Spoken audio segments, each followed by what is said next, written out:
too can be part of this meeting.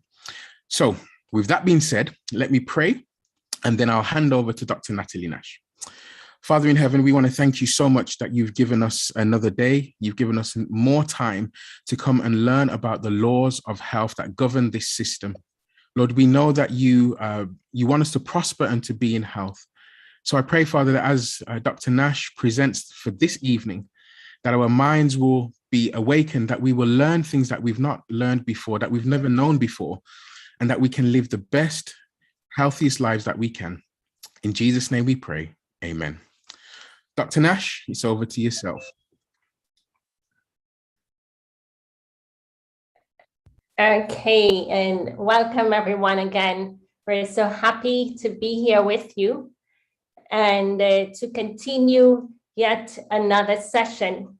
Last evening, we talked about the lifestyle factors and how that can impact our bodies. We also looked at it in light of the COVID situation that we have right now, in addition to those chronic conditions, chronic health issues that challenge us from time to time. And we also talked about how you can be empowered by making changes to your lifestyle in order to overcome those situations. So this evening, we want to go into an important aspect, and that is on diet. So I'm going to share my slide in a moment, and we will get on to talking about diet. Yeah. Right. Thank you. There you go. You should have it now. Okay, good. Perfect.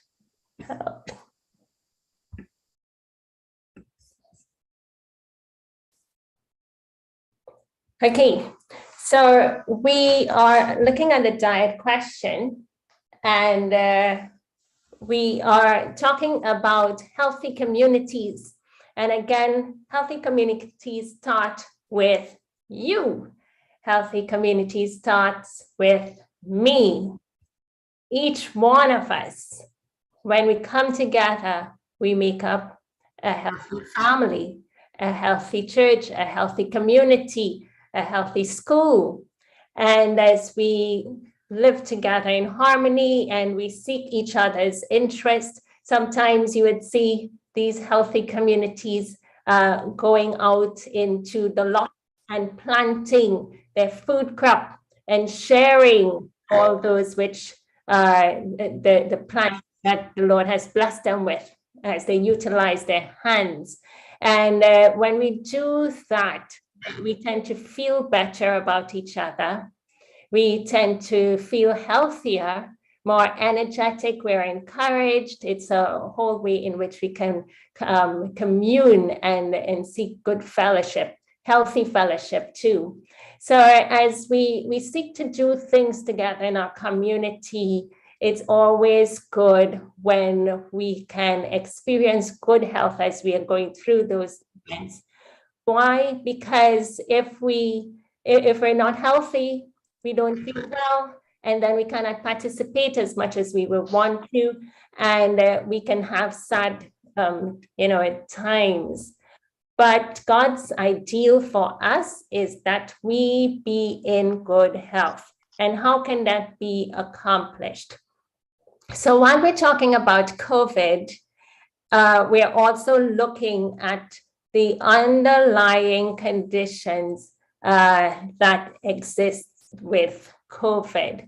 So just want to focus on knowing that whenever we see disease in the Bible, in Proverbs chapter 26, verse 2, the second part of it talks about the curse causeless shall not come. And whenever we see disease, there must be a cause. Whenever we see disease, there must be a cause. Heavenly Father, we want to thank you for this moment where we can meet together to discuss your healthy diet for our bodies. be with us now. Open our minds for understanding is our prayer. In Jesus' name, amen. So disease is actually the body struggling, nature's effort, trying to free the system from conditions that result from a violation of the health laws that governs our bodies. And so what are these health laws? We are told that they are pure air, sunlight, abstemiousness, which is another big word for temperance, rest, exercise, proper diet, the use of water, trust in divine power. And these are the true remedies. These are the true remedies. So as we seek to look at the diet aspect today, we can recall that we talked about growing a healthy body, because if the body is based in a foundation where we have a diet and a lifestyle, the environment or drug medication that can introduce diseases, that can introduce toxins to our system, then we run into a problem, because whatever we put in, that is what will shine forth.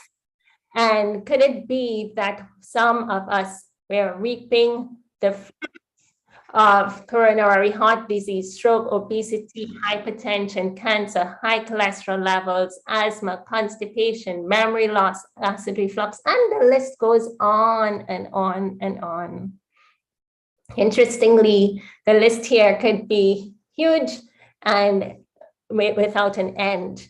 But instead, we want to present you with another option, that you have the opportunity today to make changes, to make some significant changes that today can be day one in turning around your life for better health. And it takes that commitment from each of us, and it is that simple. When I look back and I meet with folks and I go through the consultation form that they would fill out for us, I would read at the start, what their health issue is. And immediately I'm expecting to see certain things highlighted and certain responses in questions that follow. Because it's so simple that, the diet factors, the lifestyle factors, they contribute to the conditions. And similarly, if you're going through and you're seeing certain responses, okay, they're not using the soda pop, they're not using sugar, the person isn't using dairy, the person is drinking adequate amount of water, person is on plant foods, not using, tin canned and preservatives and all those pastries and so forth, then you expect that, there is a different outcome. And and it works the same way with everyone across the world, because we are all human being species and the bodies function in the same way. You have mouth, eyes, nose, ears, you've got liver, you've got spleen, you've got colon, the same digestive tract, and everywhere across the world, the bodies function the same. But what we put into our bodies will determine our longevity, will determine a strong genetic makeup, will determine whether we are able to fight off and ward off diseases that comes to us having a strong immune system. So all of these are what we want to present, that you can take control of your health today by making changes and growing a different script by saying, I have great memory. I no longer have brain fog. I feel so energetic. I'm joyful instead of being anxious and depressed and teary all the time, wanting to be sulky in a corner. I now have, we've worked with individuals all in their 80s and more, and they're saying, I feel like I have a new lease on life. There's so many things that I want to do with myself now. And it's because they were committed enough to make the changes. And that's what we want to encourage you during these the series of programs. So just to highlight again that when it comes to COVID, what your health looks like before determines how severely ill you can be. We recently worked with a young man, and he had COVID. The days before, he had busy life, and he was very stressed. And that sort of like took a toll on his immune system, that he got COVID and got into COVID pneumonia. It turned out, though, that with lots of prayer and with the administration of some natural remedies, he was hospitalized, but he was able to recover quickly and get out of the hospital. It was just like about 2-3 days, and he was out. When he got home, they worked along with the healthy foods, they worked along with the healthy supplements, and the onion, the garlic, doing the flu bomb, which we would talk about later in the coming days. And as he utilized that, his oxygen level was greatly improved. In fact, from day one, he did not have to use oxygen therapy. Before the week was ended, the doctor called him and was blown away to see, feel, hear about his recovery, that the gentleman had energy. He was talking, he was not breathless. He was not on oxygen. And the doctor actually had to say, tell me, what did you do? They shared with him what they did. Then he said, I have a question. Tell me, what was your life like before COVID? And that was huge to the doctor, to recognize that this gentleman walked for 1 hour every morning. And he also was on a total plant-based diet for the past 9 years. And the doctor was strongly of the opinion that his life before, about his diet and his lifestyle, his habits, and so forth, influenced tremendously his recovery, because the statistics showed that he was nowhere near to be where he was in about 3-4 days of getting out of the hospital. So what we are before determine how we fare during COVID, and let that be a motivating factor for change today. Or let it also be more than that, that I just love to be healthy, I just love to be strong, I just love to be in control of me, rather than being driven by the drug medication. So as we share this picture with you, lifestyle and genetics, and when we say lifestyle, it incorporates a diet and the lifestyle factors. And that can lead to chronic health conditions if we don't press the button and put a stop to it. Anything that's taken us downhill. But instead, we want to make changes. And this is where we're going to take you from being at this end all the way to improvement, chronic health improvement instead of chronic health disease. And you can do it. By God's grace, you can make the changes. So remember, we talked about that blue tree that yield all the fruits of the spear, and that, those fruits that we don't want to participate in, the chronic heart diseases and so forth, diabetes, the blood pressure issues. We don't want those things. So what can we do from a diet perspective? I'll say, let's cut down the tree. So how about you? Do you want to cut down this tree with me today? And so let's see how we can get rid of that and change up the tree. So these are some factors. I tell you, I'm going to have some pictures here. I hope you're seated.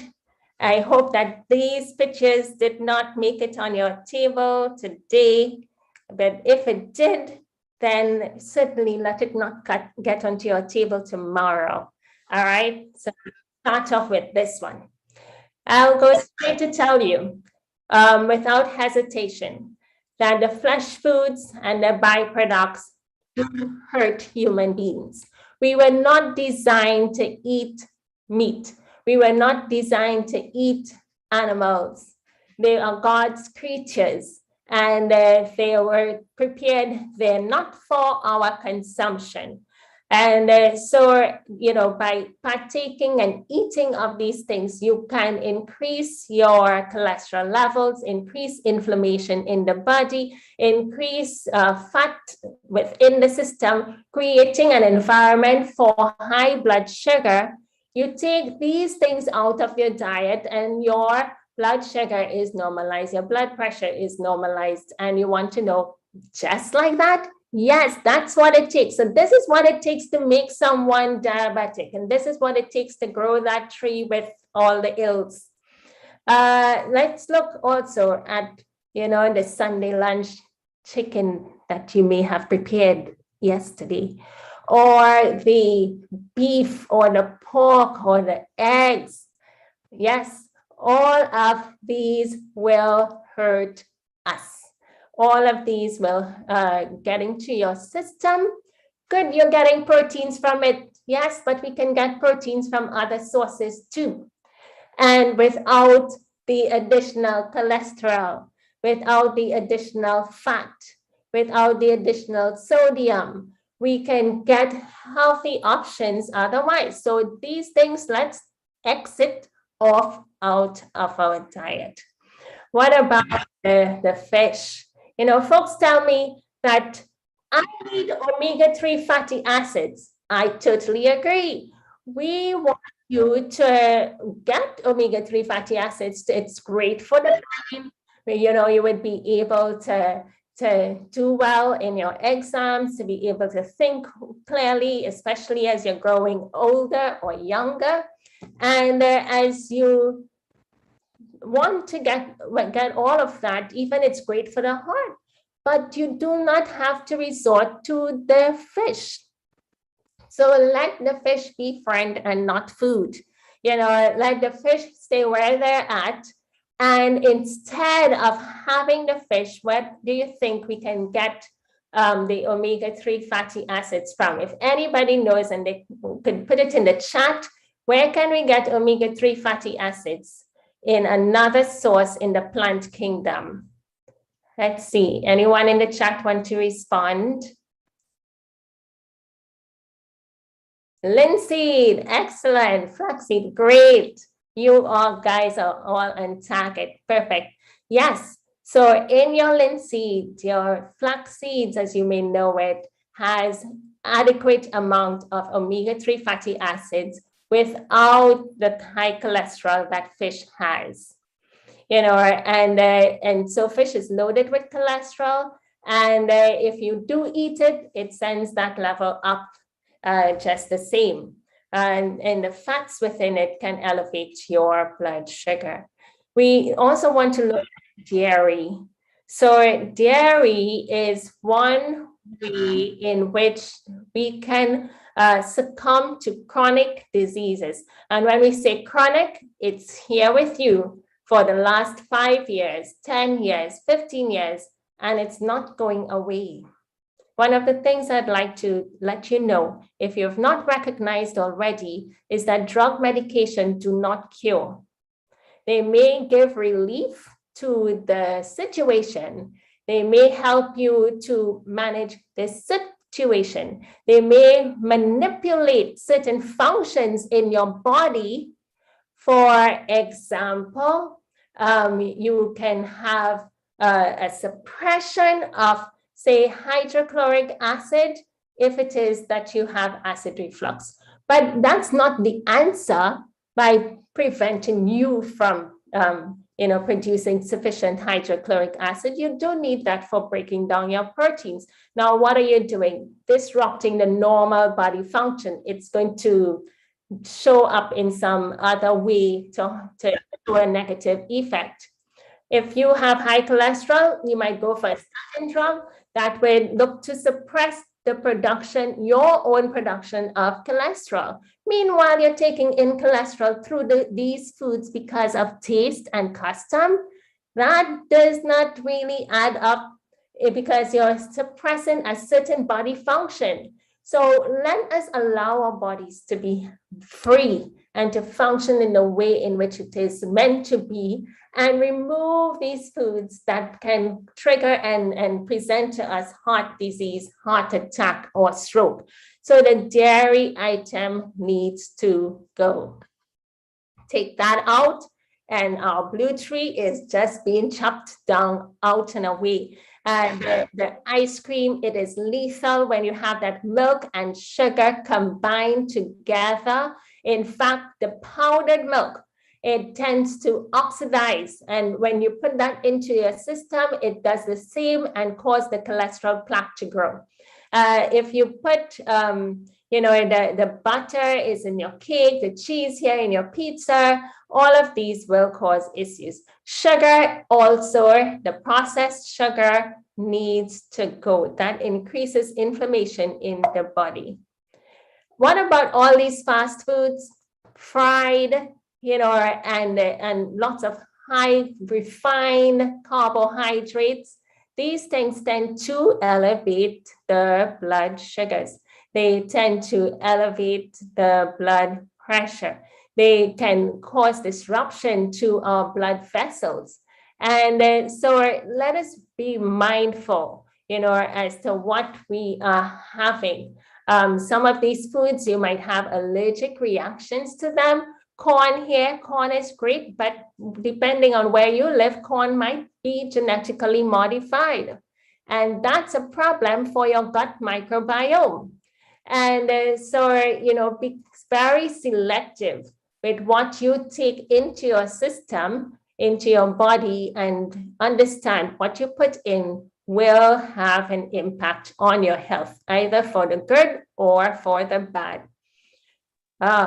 Wine, it may be your birthday, it may be Christmas time. Could you actually celebrate with some wine? That tends to increase your risk for breast cancer. So the cigarette, it's social custom.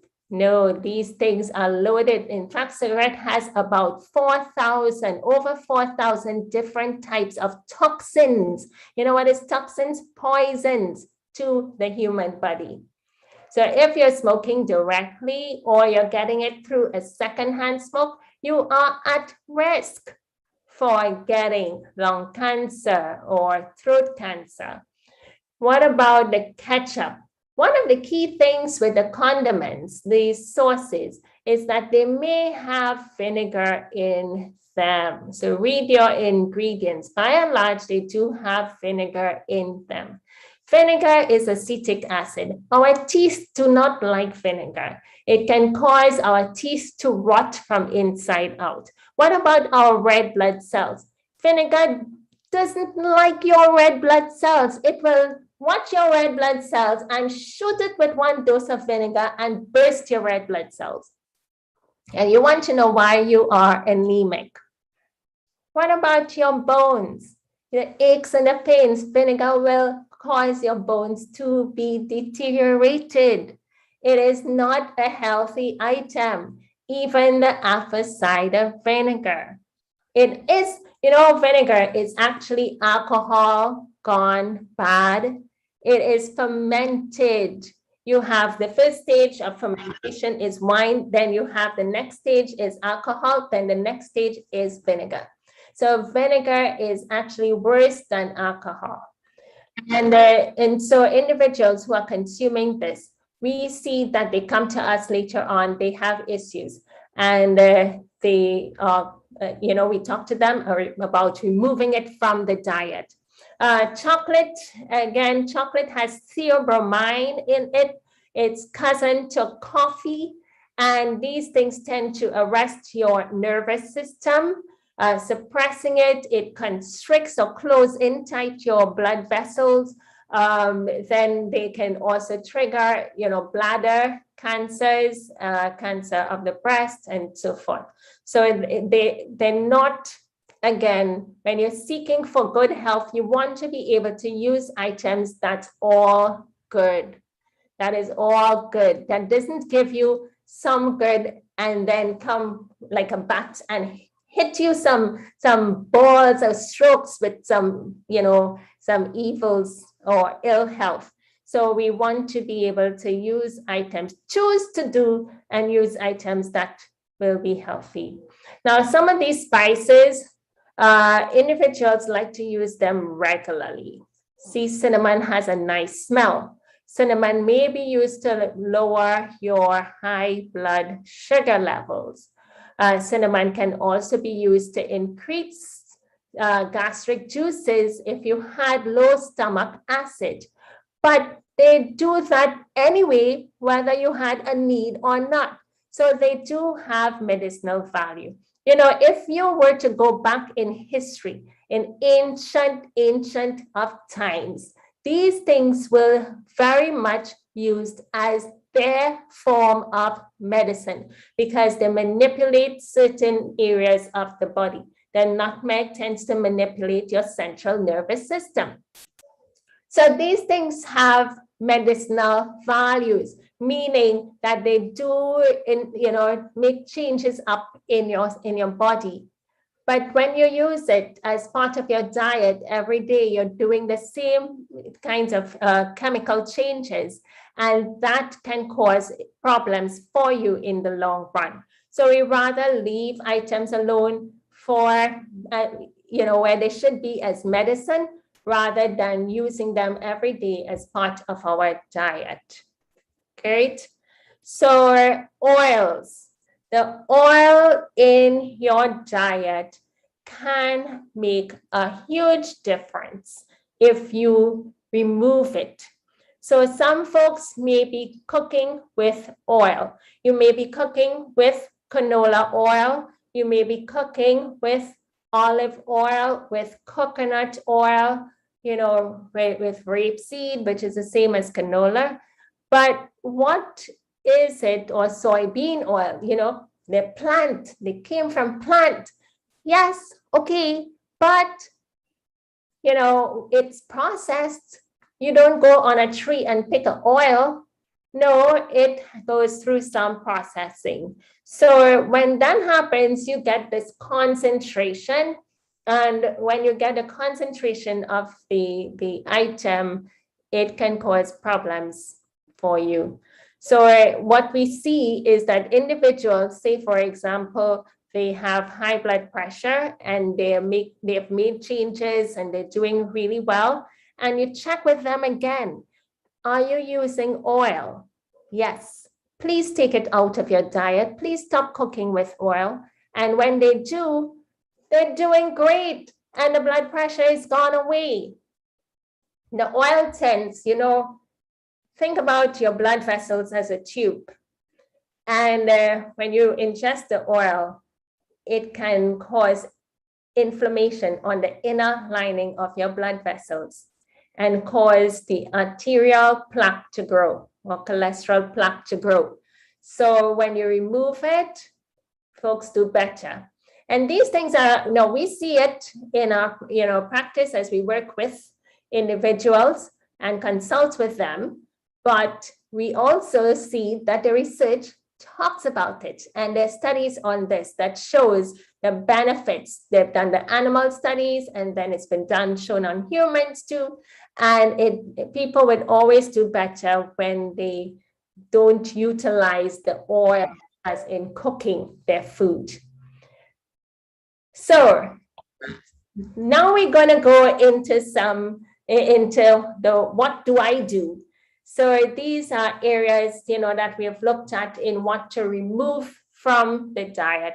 What can I actually eat? You may be saying. And so we want to look a little bit at that. And how can we change the dynamics in our body? And what changes can we make from the diet perspective in order to achieve good health? And in order to be able to live without those aches and pains. And we're saying that by making the right choices for your diet, making those right choices for your lifestyle, you will be able to change your tree into one, change your body into one that would respond with good results. So let's look at foods. We have particularly chosen certain classifications of foods because we're looking at the COVID. So because of the COVID situation, you want to look at inflammatory foods. So the anti-inflammatory foods will be those which would reduce inflammation in the system. Because what happens is that when you have these chronic underlying conditions, your inflammation threshold is already high, and COVID in itself is inflammatory. So, I mean, it's an antigen, it comes into the body's natural response is to trigger inflammation to, sort of signal a battalion of soldiers, white blood cells, to start to attack this foreign element of a spike protein. But if you already have high amounts of inflammation, your body is going to increase that, and your inflammation threshold is going to be really high. And for some people, it is maxed out. And when that happens, they go into severe issues with the COVID. They get it really bad. And there is where we don't want you to be. So that's why if we make the changes today and reduce inflammation in our systems today, then we would be able to face COVID even better. So these foods are anti-inflammatory. Celery. So try and eat your celery. Beets. So beetroots, they're great. And they not only lower inflammation, but they also have other benefits. Our ladies would know that beets are great for their blood, for boosting up your blood cells, your red blood cells, which we would need, and bok choy or pak choy, depending on your origin and what you know it to be. But this item here, leafy greens, this is really good for even with cholesterol. When you have high blood cholesterol, you want a lot of green within your diet, that it makes its way within your blood. And that helps to provide great fiber and to reduce the cholesterol levels. What about lettuce? Let's eat up these lettuce. You have different kinds of lettuce. And for those of you who are in the UK, you could see an abundance of these items in your local Tesco or whatever your local grocer is. Everywhere around the world has these foods are quite common, and you can utilize them. So lettuce, you can have that every day. Try to have some vegetables. That's great for reducing inflammation. It's great for reducing high blood sugar, high blood pressure, high blood cholesterol, heart disease on a whole. It is phenomenal to have vegetables in your diet every day because you get lots more of fiber. Your gut microbiome will be happy. You got good bacteria in the belly area, in your colon, and they feed on fiber. So they're going to multiply themselves and be happy. You also want to make sure that you have adequate amounts of fiber in order to have regularity in your bowel movements. You want your bowels to just be moving with ease and not with a squeeze. All right, so let's eat up the lettuce and the fiber that you can get from your vegetables. Fruits, we're coming on the fruits. Fruits give good fiber as well. But I just want to emphasize on the veggies because not many people like to eat vegetables. Broccoli, again, this is highly anti-inflammatory, meaning that it puts up a resistance against inflammation in the system. It also helps with supporting your liver. So broccoli and cabbage and cauliflower and kale, they are important for good liver health.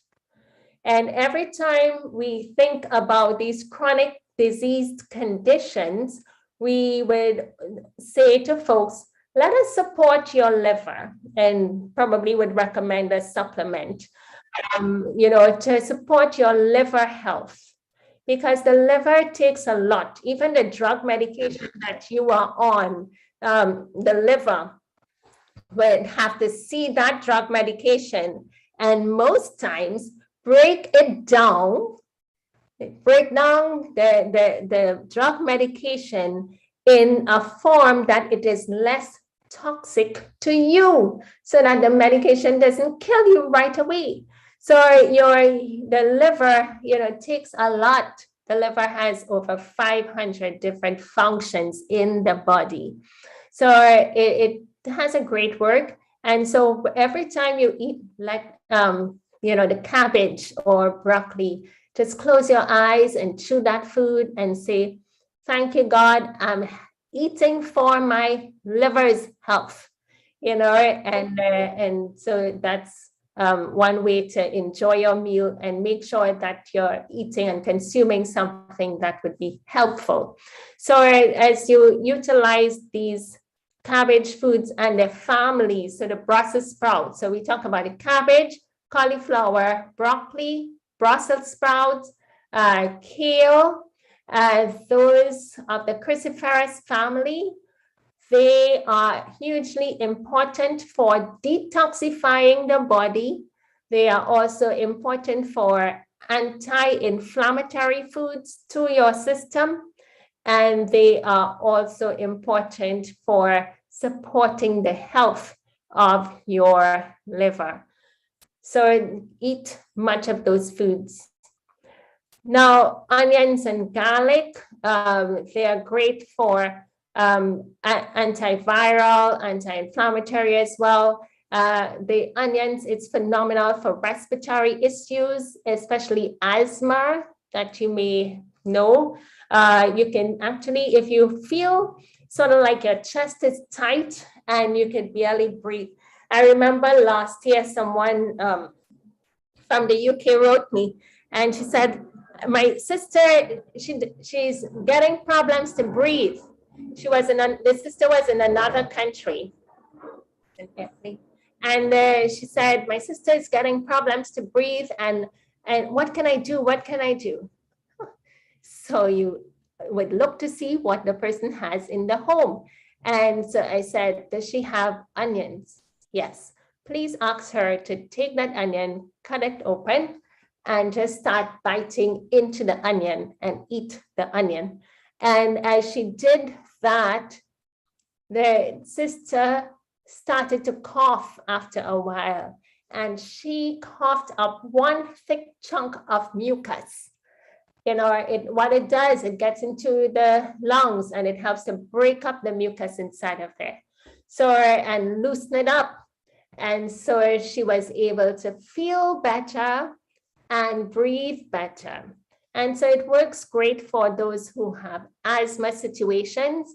But again, if you have asthma, make the changes that we're talking about today with the diet, and you would see you would do fantastic. It is asthma. In fact, it's like an allergic reaction. And so dairy and asthma are friends. If you see dairy around, you see asthma too, and wheezing. So let's make those changes and you'd be fine. But the onions are good for the respiratory issues. So the garlic, they're also great. And we utilize them in the COVID situation as part of handling the virus from the get-go, and they work well along with the turmeric and some others that we would introduce to you by tomorrow.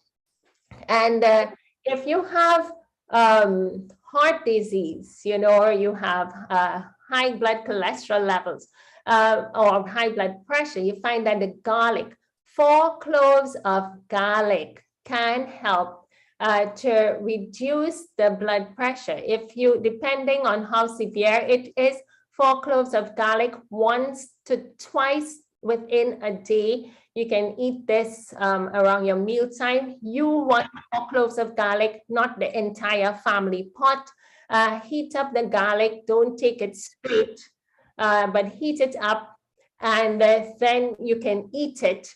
And that helps to lower your blood pressure issues, as well as help to thin the blood and make that blood flow through the body nicely. So some other foods that are great, bananas, plantain, these foods are quite natural items, you know, that folks can eat, especially if you live in the countryside and you can have your own grown items. They would work nicely for you. Some of you might be familiar with this. It is breadfruit. Yes, so we're showing getting carbohydrates not only from rice, but you can get it from breadfruit, from your ground provision. So what you're seeing here is a diversity of foods. Remember that, diversity. So that's one key word to remember, diversity of foods. You want, the more your food is diverse, the healthier you will be. Why? A couple of reasons. One is that you're giving your body different kinds of foods that brings different types of nutrients. And that helps with the younger ones for their development. It helps with you for providing the nutrients that your body needs, a range of them over the course of a week, over the course of 2 weeks. So think about diversity. Don't go for your favorite sweet potato every day of the week. No. Don't go for your favorite red beans alone every day of the week. You know, change it up. And when you change it up, you also help to feed the gut microbiome with a diversity of gut microbes that different types of bacteria, helpful, beneficial bacteria. And that's what you get when you change up the foods and have diversity of foods. So the more you are able to eat different foods over the course of a week, and even within a day, what you had for breakfast, try not to have the same thing for lunch. You may, if you had leftover, do it tomorrow again, but not to eat the same food day after day after day for the entire week. You know, some folks tend to say they will manage like themselves on a Sunday, cook a big pot and they break that up for every day.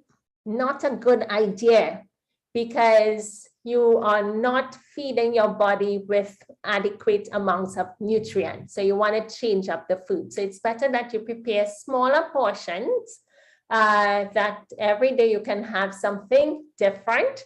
And then the next week, you go and you select, when you're shopping, select different items again.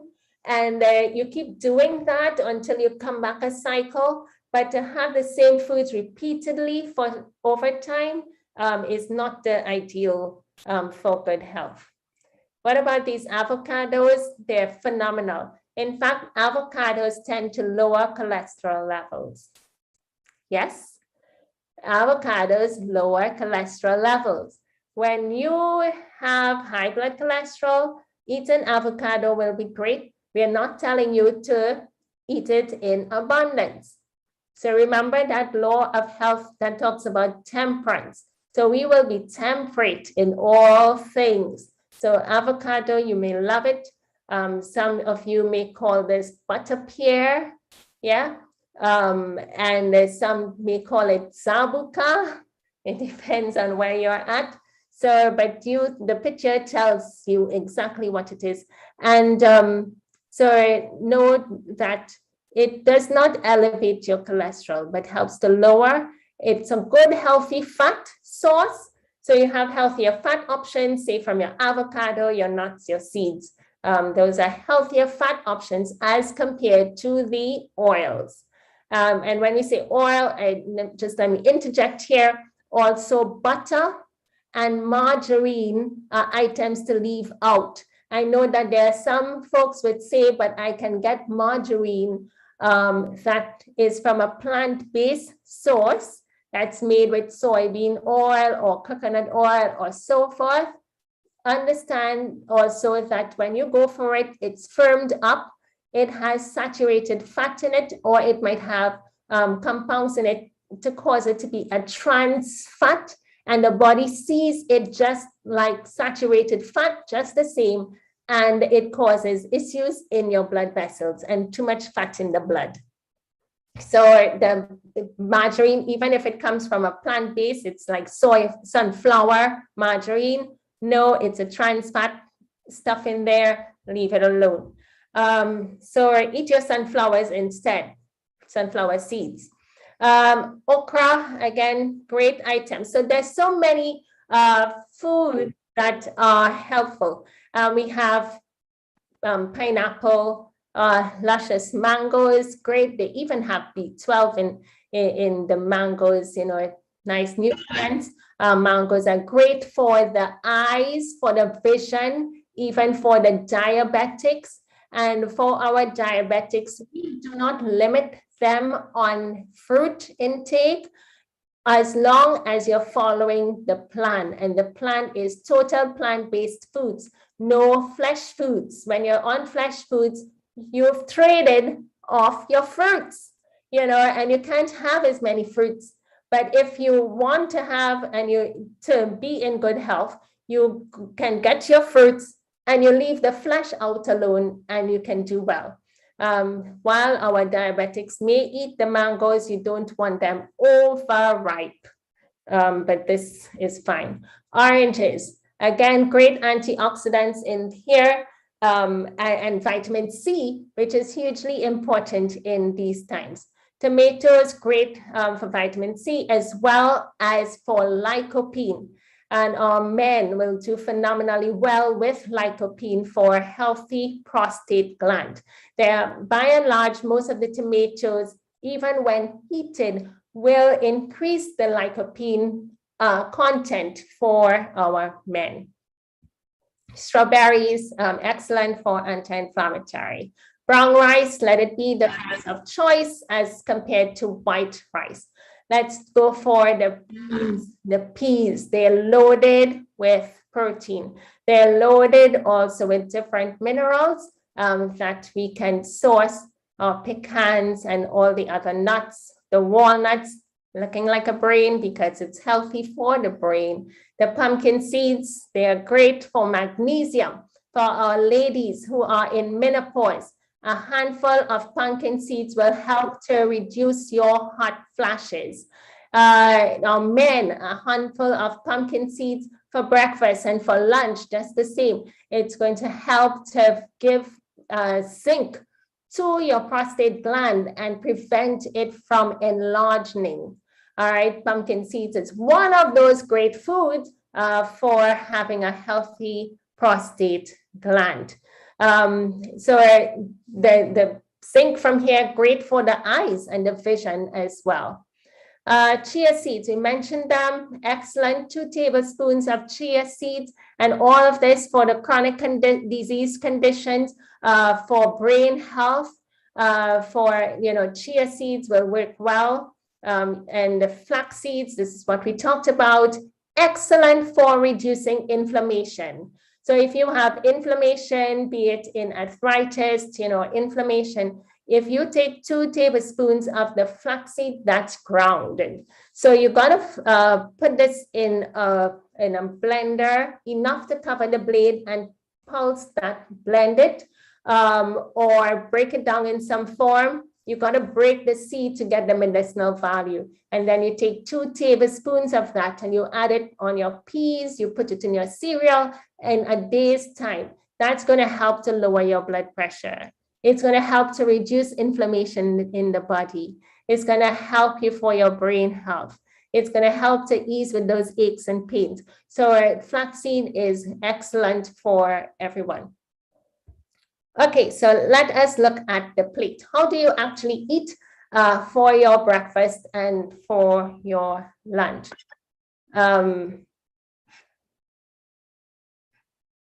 Okay, I see a question here. What if you make your own plant butter? You can do items as long as you can call it butter. You know, I've seen millet butter. So what is butter? You know, and it could be a spread, and you'll be contented with this great tasty spread, and you could call it what you would like to. But making your own plant butter, most times, if it depending, I've seen where folks would go back to the oils again, and then you run into issues. So if you're using olive oil, coconut oil, making a blend, getting it to taste like, look like, smell like butter, that's not what we're looking for. You can make some spread and you do better. You can also have nut butters, as we will talk about here, using some fats in your food, and the nut butters would help. Those work well. So the almond butter, your cashew butter, pumpkin seeds, sunflower seeds butters, those are fine. So this is how we eat for lunch, how we eat for breakfast. If you start off with raw foods, you want to eat raw foods at the start of your meal, and always end your meal with fats. So you end your meal with fats, you start your meal with the raw foods. Your raw foods, they are easier to be digested as compared to the cooked foods. The raw foods, you crunch into them, that's like your lettuce. That may be your tomatoes, your cucumbers, your avocado, that's raw. All right, and then your fats at the end of your meal could be in the form of a handful of nuts, a handful of seeds that you would eat at the end of your meal. It closes off your meal. You're adding fats at the end. Fats take longer to be digested compared to the proteins, the carbs and carbohydrates and so forth. And the fats will work great for holding you until your next meal time. So when we think about putting the meal together, we have fruits and we have vegetables. We have to make a choice. We cannot mix our fruits and vegetables at the same meal time, or else you will get aches and pains in your digestion. So you would need to put together a fruit meal, or let's put together a vegetable meal. The fruit meal, we're talking about fruits. So let me see in the chat for those who may be aware what Genesis 1:11 tells us about fruits. All fruits will have something that makes them different from our vegetables. Does anyone know? I have given you this.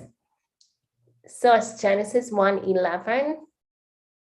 Fruits have something in them.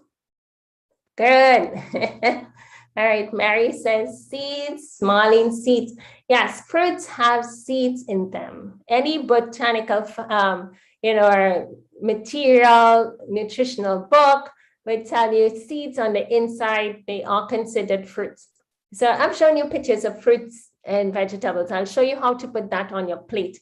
But we don't want to mix them at the same meal time. So you have, like, your breakfast can be a fruit meal, your lunch can be a veggie meal. Either way, you have your choice. Whenever we're eating our vegetable meal, the raw food item is going to be lettuce. I've looked around the world and different cultures to see what they have that can be eaten raw. Lettuce is always there, but when you come to the leafy greens, they are coarse, they are more firm, and you need to cook them. Individuals who do not cook them can run into problems with bloating, with gas, disruption in their digestion. So we want, say, for example, you have lettuce, and then half of the plate, we will have our food of choice. If we're using lettuce, then half of your plate, You can have your bok choy cooked with your onions and your garlic. You cook it up. Using the pink Himalayan sea salt or a natural sea salt that you might have in your location, an all natural sea salt that has iodine in it that's naturally occurring to help give your food some flavor. And so you can cook up your vegetables, half of your plate. And then this quarter of your plate is for your carbohydrates. We will have our grains. So that could be your brown rice, millet, quinoa, buckwheat, corn, any of your grains would go here. And then you can have your provision, or your root items, which can be like your yam, your eddos, your taro or jicama, so those are some of the items you have here. Then protein, quarter of the plate with your protein, your peas and your beans or tofu may come here. You end your meal with fats. One caution, the vegetables, we talk about cooking your veggies. So it's not just putting them here, cook them up, cook your vegetables until they're tender, not overdone, but when you cook them till they're tender, they are broken down in a form that when you eat it, your gut microbiome would be able to feed off that fiber easily. You have no teeth in your stomach. You have no grinders in your abdomen. Your teeth would work for you, but your cooking preparation is important. If it's fruit, then let me show you some pictures. So say, for example, this is the lettuce. Then half of our plate, you can have your, this is carrots. So you can cook your carrot. You can steam your carrot, then cut them up in cubes, or you can make them in strips. However you decide to cook your carrots, you just want fiber. Look at loads of fiber.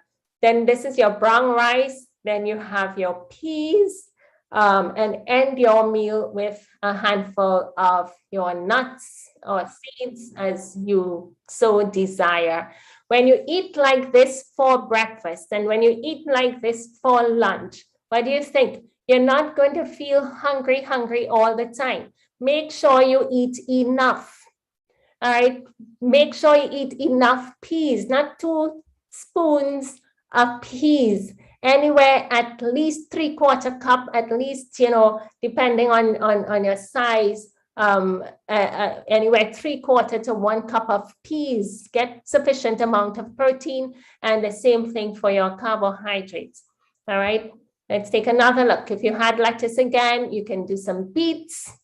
You have sweet potato, you have chickpea in this corner. This is just for illustration. Fill your plate nicely. And then you have pecans. So when you do this and you change it up, you get different nutrients over the time. This one is a fruit. This is squash. So say you started off with pineapple and you have like a whole nice bowl of pineapple. Then you have so when you eat your raw item, you don't need to space out your food timing, except if this was watermelon, because of the high water content in it, you would give a 15-minute spacing before you come to eat your food. One of the heads up, don't eat and drink at the same time. We mentioned that yesterday. Don't eat and drink at the same time. If you had to drink, you would have had your drink in place. You would have your drink and then give 15 minutes. So anytime you have your liquids, the liquids literally would take like about 10 to 15 minutes to clear from your stomach. So liquids goes in and it's quickly absorbed. So that's why you want to clear it away from your stomach, so that when you start bringing in your food, you will have gastric juices ready to be able to work on your food. So this is squash. Here we have some brown rice, wild rice. You have some protein. Again, fill your plate nicely. And then you have pumpkin seeds. So these items Yeah, this is how you can put together a meal. Imagine eating like this for breakfast. You will not feel hungry until your next meal time. So say, for example, your breakfast is between 6 and 7, then your lunch between 12 and 1, your supper time between 6 and 6:30. That meal, those meals are 5 hours apart from each other. It gives the body sufficient time for digesting this food and then being able to get a little rest before it starts to receive new food again. In between your meals, all you have is what? Water, which is like 2 hours after you stop eating. And so that helps. So here's another idea. You can have your tomatoes and your cucumbers here at the start of your meal. You just slice them up, little sweet peppers, some red sweet peppers in there too, and sprinkle a little salt on it, and it tastes really good. And then half of your plate, you want to have like your eggplant, for example. This is eggplant with a nice tomato sauce on it. You make your tomato sauce, you taste it, it tastes great. You cube up your eggplant and you throw your tomato sauce all over it, not too soggy. And then you put it into the oven and you bake that, and it's crunchy and nice. When I say crunchy, because the skin is there still and it gives a little, toughness. Well, not that it's so hard, you get a texture, that's what you get. And then you have potatoes. So your potatoes will be cooked nicely, and then you have your peas, and you have nuts, say like some walnuts to end off your meal. Not all of this, it's a handful. So when you eat like this for breakfast, you eat like this for lunch, what do you think? You're not going to feel hungry until your next meal time. So I just want to share, as we talk about boosting the immune system, look for brightly colored foods, these purple foods, blue foods, blueberries or blue, they tend to do great. If you add some coconut milk to that and some lemon, here is a mix that can actually boost and strengthen your immune system, and you sweeten to taste. The MCT in your coconut tend to combat viruses, bacteria, and fungi, and they're great for the gut microbiome to have good health. Coconut is just like phenomenal when it comes to your gut health. You can make this 2 cups of grated coconut, 4 cups of water, 1 teaspoon of cardamom powder, 1 teaspoon of grated lemon for the lemon zest, and you can blend that up, and it's nice as a drink if you'd like to have. So for supper time, we want for supper not to have, here's an option. Instead of the nuts and seeds at the end of your meal, you could have had a slice or 2 of bread with nut butter spread on it for fats at the end of the meal. But that would not work well for supper. For supper, no fats and no nuts or seeds, and no vegetables for supper, because it takes long to be digested, and your supper by 6:30 you're finishing. It's close to bedtime within 3 hours. So it's mainly fruit that you're having for supper time. You can have fruit, you can have bread, you can literally take your fruits. So if you have your strawberries, blueberries, or you have dates, you got pineapple, you can blend them up in a food processor, make a spread and put that on, and it's good for supper. I just quickly want to share with you as we wrap up here, as we put all of these things together, we're talking about chronic disease conditions. I remember we looked at a documentary some years ago about, it's called The Game Changers, and maybe you have seen it, and where they actually looked at these athletes and how great they did on a total plant-based diet. And what they had an experiment where they had 3 gentlemen. One was fed grass-fed beef, black beans, and the other organic chicken. And as they ate their food, what they did, so the black bean is the one total plant-based, okay? So as they ate their food, 2 hours later, they tested their blood. So shook it up in a vial and let it rest. 2 hours later, they tested, and what do you think happened? We're looking for those cholesterol, fatty deposits, fat in the blood. In the plant-based diet and meal, you see here having the plasma, it's all clear, and then this is the little fat here that your body should have, and the blood. But look how cloudy this spot is on the meat diet for the beef.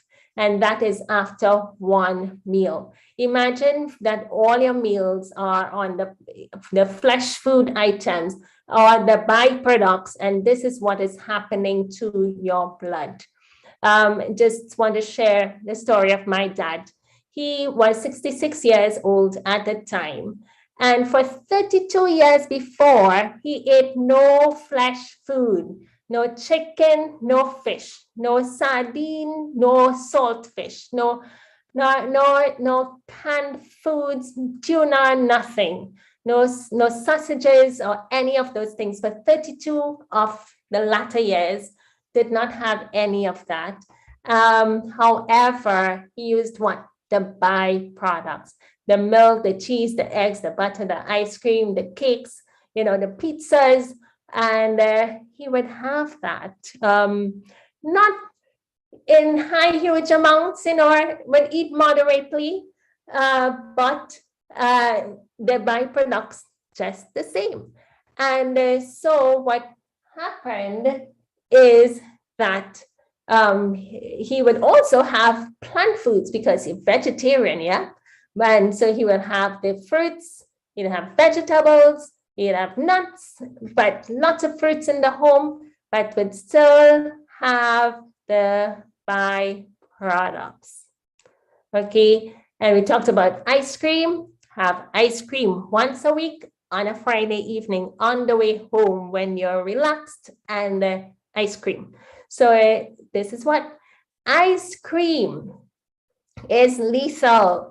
Custard, milk, eggs, and sugar combined destroys the inner lining of your blood vessels. This accelerates the buildup of cholesterol plaque in your blood vessels. Ice cream. And there's lots of research on this that talks about the combination, the milk, cheese, butter, ice cream, meat, fish, etc. When it interacts with oxygen, these are cholesterol food items, and when they interact with oxygen in the air, and then you store them, you take your milk, you mix it up, and then you store it as ice cream, you store it as in a cake. It produces an estimated 32 oxidized products that when individuals eat it now, it starts to have a lethal, it's deadly, damaging effect on the arterial walls. And that begins the build-up of cholesterol plaque in your blood vessels. When that happens, your blood vessels begins to narrow, your arteries begin to narrow. There's less room for your blood to flow through easily. And this is the source for many individuals getting a stroke, which is a brain attack, heart attack, for having renal failure because you've got arteries to service your kidneys. You can have vision issues because of your optic artery. You can have erectile dysfunction because of narrowed arteries. You can have pains in your lower limbs, your legs, because of narrowed arteries higher up in your hip area. So when all of this starts to happen now, because these items, as you put them away, the cheese and the butter and so forth, they have oxidized products. And so when you eat it, some oxidation products are so toxic, and watch, this is a research material, and there are more that we didn't quote. They're so toxic to destroy cells that line the arteries, how quickly? In less than 24 hours. Huge. And if you're having any of these items every day, we're walking down the road of disaster. And that's what happened to my dad. We did not know about this message that you are hearing today, have the opportunity to hear. And so all 4 arteries, after 32 years, not having the flesh foods, but their byproducts, which I say it's like a bucket that you have and the water is dripping in the tap, and it would soon flood over the bucket and do the same destructive work as if you have that tap open full. So you have the arteries to the heart, they were blocked, they were narrowed, and they couldn't go anymore. And he had a massive heart attack and was taken to the hospital where they were trying to do some procedures on him to thin the blood and so forth. And with that rush of blood, again, that plaque deposits on the inside would be hardened, and any piece of it that broke will just float along, get a narrow spot and block again. And it gave a second massive heart attack. That was so severe, it burst the heart, just filled with blood, and burst the pericardium, which is the sac around the heart. So he died from a broken heart. Oh my, that was like 8 hours within each other from the first heart attack and the second. So today I tell people, you may have a heart attack and you may live to tell the story, or you may not. Don't wait for that to happen before you think about making changes. And you always get a warning. In fact, my dad, the year before, got a mild heart attack. He didn't know, just felt a little discomfort. They said the ECG showed that. And 1 year later, and I've seen this repeatedly with so many people, exactly 1 year later to the date, he got another one. And so it's, and because, nobody told us about stop using the byproducts. So that's my cry and plea to you today. Stop using the byproducts. They make a huge difference. And if you do, the next time you go to your doctor, you will have better results. So grains, fruits, nuts, and vegetables, they constitute the diet for us, chosen by our Creator. These foods, prepared in as simple and natural a manner as possible, are the most helpful and nourishing. They impart a strength, a power of endurance. They give us vigor, they give us intellect that are not afforded by a more complex and stimulating diet. The diets that are so stimulating to the body, anything that stimulates will elevate the blood pressure. Those diets we don't want to partake of. Let us today decide to choose. Instead, God has given us an abundance of foods that we can utilize and be in good health as we cooperate with Him. Okay, so that brings us to the end of our presentation. So if you have any questions, now is the time and opportunity for you to raise your hand, type it in the chat box, and ask a question.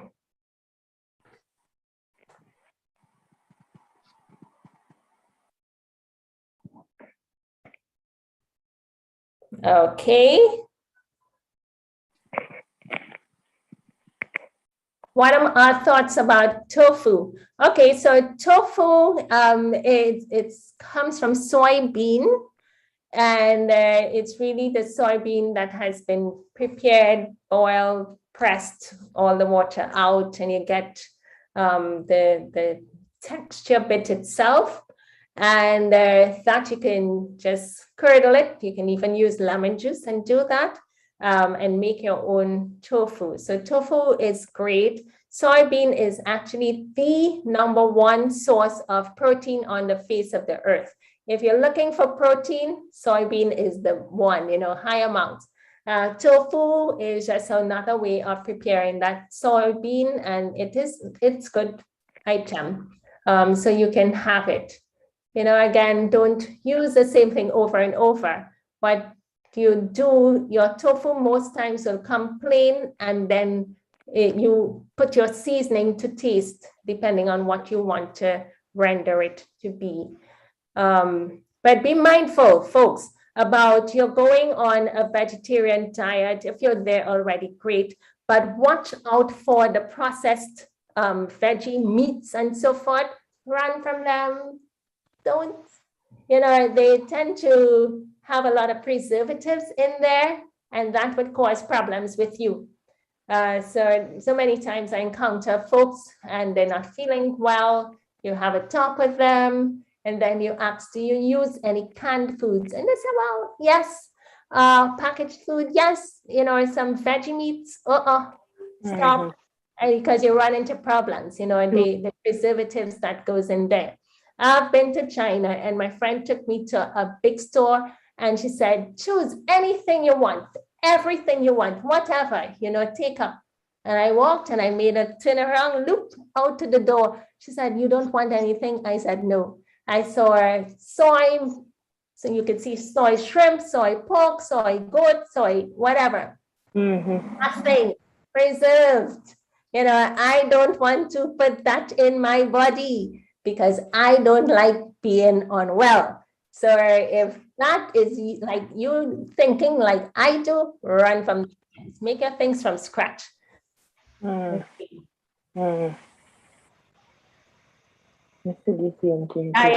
see somebody put in the chat, your diet is good, however, you still consume fish.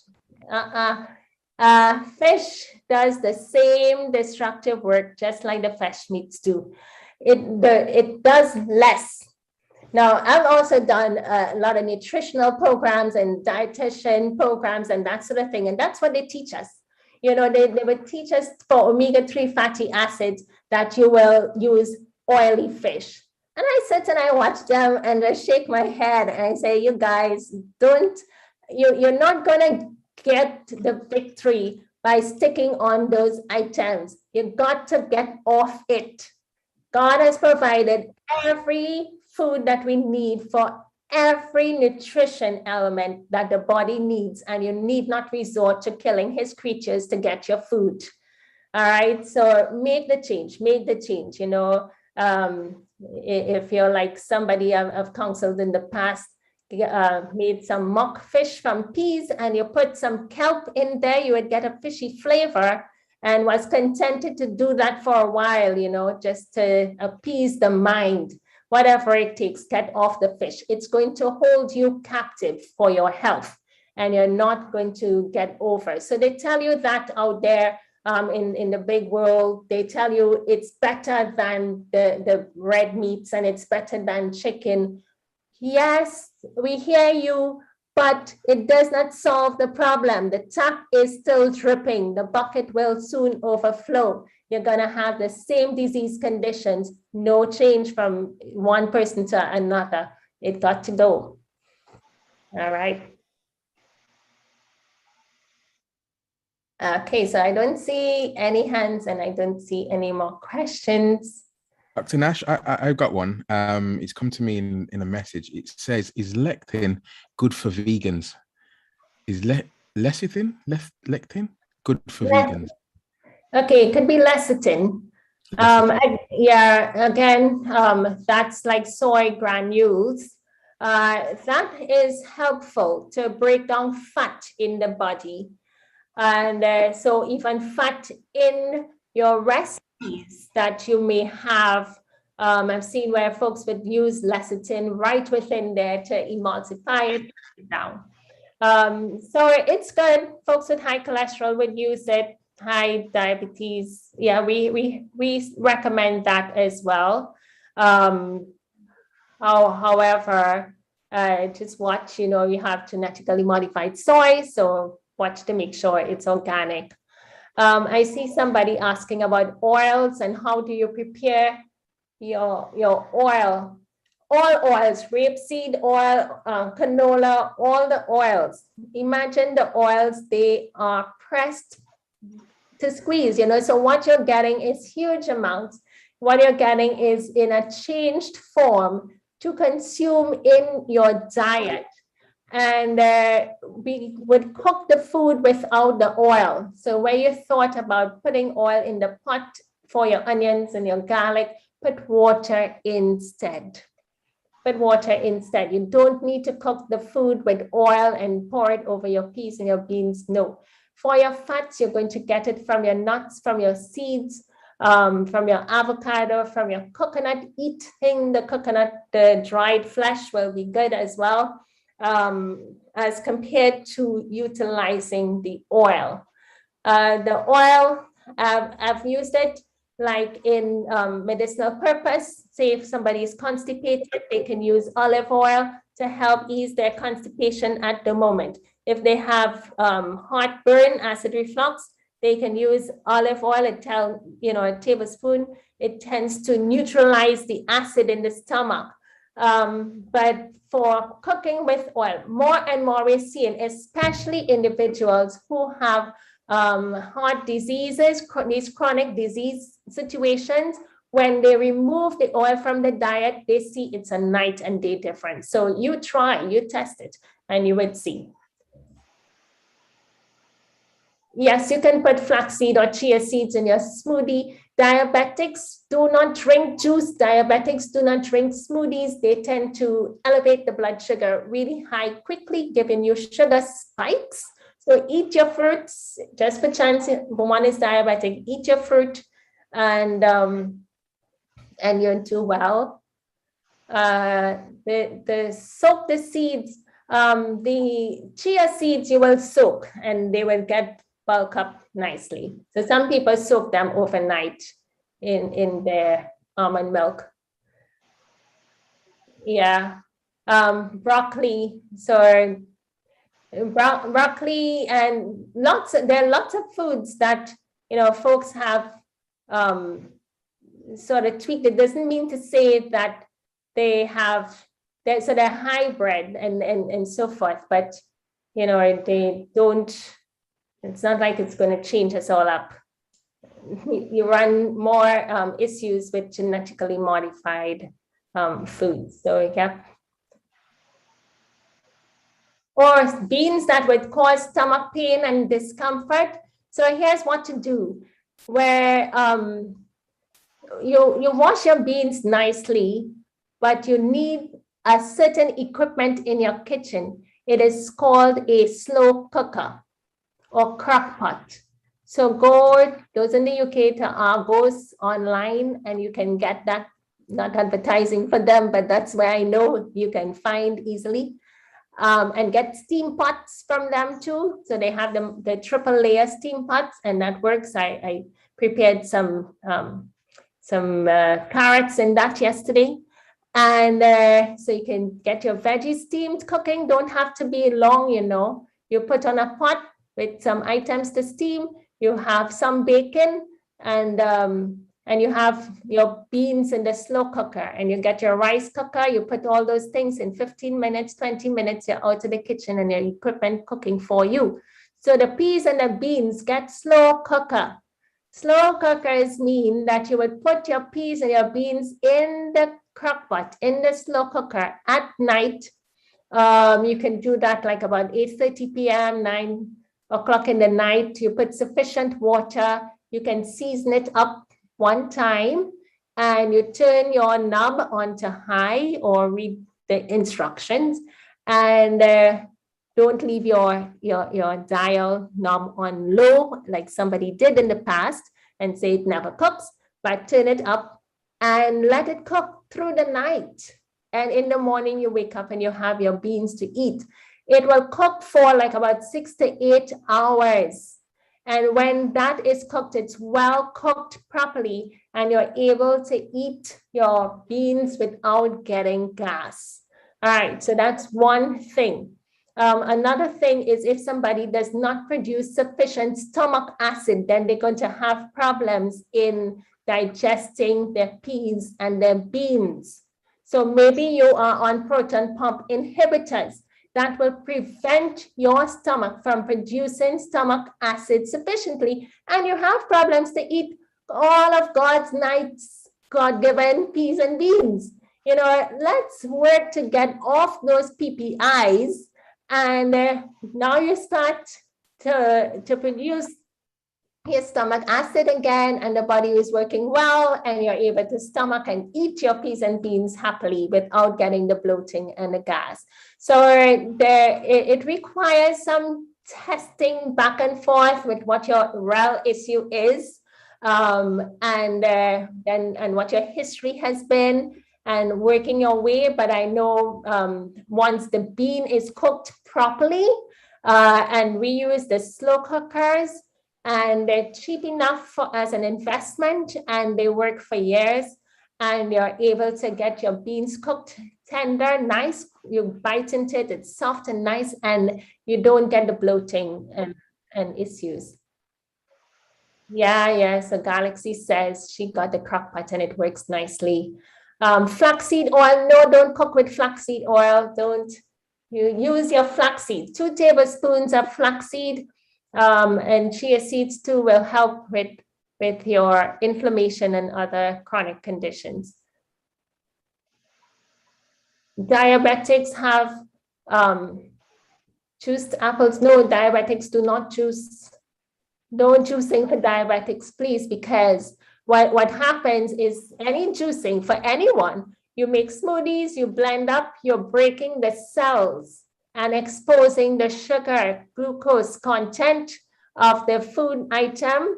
And as compared to if you eat, you're biting into the cells with the fiber that's going in together nicely, but not about juicing. You're juicing, you break the cells, you expose the sugar, you're putting that in quickly, and it will give you sugar spike up high, and too much of that will be disruptive to your system. Yep, so I think I got questions. They're covered.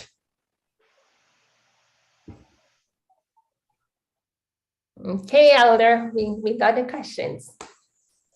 Okay, thank you so much, Dr. Nash. Yet again, it's been a really informative and beneficial meeting. Let me speak to the people that are still on the call. If this meeting has been beneficial to you and you've learned a whole lot, then I just want you to put a 1 in the chat. If this meeting's been beneficial to you and you've learned a whole lot, then please put a 1 in the chat. Excellent. I can see a load of 1s coming through now. Dr. Nash and Brother Luke have a website, have a ministry called Natural Healing Through the Laws of Health, and they have a website, nhtlh.com, nhtlh.com. You can go there and you can find a plethora of information. We thank you for your time, Dr. Nash. It's been great. I want to remind everyone that tomorrow we continue with the this week's topic, COVID-19 and the power of lifestyle.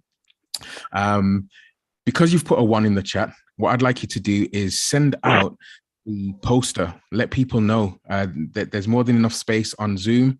And should we fill up on Zoom, the meeting's been broadcast on YouTube. So please invite a friend, invite a family member, invite a work colleague, so that we could, this is information that we'd have to pay a lot of money for if it wasn't in this forum.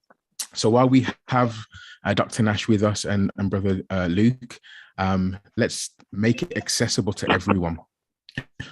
So with that being said, I'd just like to pray, and then we will finish off for this evening. So again, we're back again tomorrow at 7 p.m. to continue with COVID-19 and the power of lifestyle. Let's pray. Father in heaven, we thank you so much that you do have a plan for our health. You do have a plan for to keep this body in optimum health, and also when it begins to break down, because you are its manufacturer, you know how best to put the body and the machine back together again. So we thank you for the information that has been shared. We thank you for Dr. Nash's experience and knowledge. And dear Father, as we continue to go through this week, I pray that we will continue to not just hear this information, but begin to apply it to our lives, is my prayer in Jesus' name. Keep us all safe throughout the night and throughout the day tomorrow, and bring us back at 7 p.m. is my prayer in Jesus' name. Amen. Amen. Have a good night, everyone. Have a great day tomorrow, and we'll see you at 7 p.m. tomorrow. Good night. Night. Amen. Good night. Thank you. Good night.